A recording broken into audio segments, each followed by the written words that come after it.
Hey, good morning and welcome to Coffee with Kevin. Man, the birds are making all kinds of noise behind me. I came outside to watch the sunrise this morning and, breathe some fresh air, and they are going crazy. Hey, before we talk about markets, before we talk about unemployment, before we talk about rural decline, we need to talk about language, because language shapes policy, and policy shapes lives. For more than 2 decades, Oklahoma has been governed by Republican supermajorities and represented in Washington by leaders like Markwayne Mullin, Tom Cole, and here in the state of Oklahoma, Kevin Stitt and gubernatorial candidate Charles McCall. These are the individuals who set the tone. When rhetoric dismisses marginalized communities, when protests about racial dignity are met with confrontation, like Markwayne Mullin did in the State of the Union address, instead of dialogue, when rural poverty is framed as personal failure rather than policy failure, when working families asking for reinvestment are labeled as dependent or entitled, that's not politics. That shapes how a state sees itself.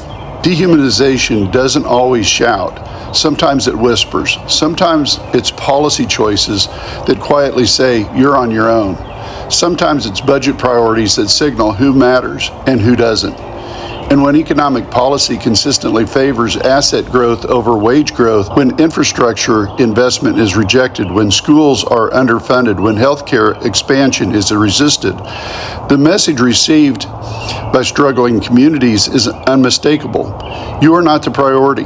That's the conversation we're having today. When Jamie Dimon, the CEO of JPMorgan Chase, stood before investors this Monday and said today's market feels like 2005, just before the financial crisis, that wasn't partisan commentary. That was a warning from one of the most powerful banking executives in the world. He said high asset prices don't calm him. They increase his anxiety. And what's causing all of this? It's Donald Trump's policies. Now, back here in Oklahoma, our unemployment rate is slightly lower than the national average, but unemployment is a narrow metric. It doesn't measure poverty. It doesn't measure wage stagnation. It doesn't measure rural decline. And it certainly doesn't measure who has been structurally locked out of opportunity. Oklahoma has had more than 2 decades of Republican supermajority control at the state level and overwhelming Republican representation in Washington. When one party holds power that long, the results belong to them. You can't blame Democrats for this. And what are the results? What's happening here in Oklahoma? Higher poverty rates than the national average, lower median wages, persistent underinvestment in schools and infrastructure, rural communities hollowed out, wealth increasingly concentrated, attacks against teachers' unions, attacks against the people that grease the cogs that keep Oklahoma's economy rolling. Now here's the hard truth. Economic underinvestment doesn't hit everyone equally. In Oklahoma, black communities and native communities experience higher poverty rates, lower household wealth, greater barriers to capital and opportunity. That's not an accident, folks. It reflects long-standing structural inequalities in housing, lending, education access, and employment pathways that has systematically been put in place by the Republican supermajority. Systemic inequality is not just a moral issue, it's an economic drag. When large segments of our population are denied full participation, the entire state's growth potential is suppressed. And that's why moments of dehumanization matter. During the State of the Union address, Senator Markwayne Mullin used his white privilege and moved towards Black Representative Al Green in an attempt to take down a sign that read, "Black people aren't apes," in response to the racist imagery circulating on social media that was put out by Donald Trump. What was Markwayne Mullin's attempt here? To suppress another black person? That's what it sure looked like. Regardless of party, that moment symbolized something deeper. When rhetoric dehumanizes, when protest is met with force instead of debate, when racial imagery becomes political fuel, that environment does not attract investment, innovation, or long-term stability. Healthy economies are built on inclusion, education, infrastructure, and trust. If markets are overheated at the top, as Dimon warns, while rural Oklahoma declines and racial economic disparities persist at the bottom, that's not strength, that's imbalance. And imbalance eventually corrects, either through reform or through crisis. The The question for Oklahoma is simple. Are we going to continue to concentrate power and opportunity upward, or are we going to invest in broad-based growth that lifts rural communities, urban neighborhoods, and historically marginalized populations alike? Because economic durability requires inclusion, and inclusion requires leadership willing to confront uncomfortable truths. And as we go down the tracks of a new day, let's keep this conversation rolling.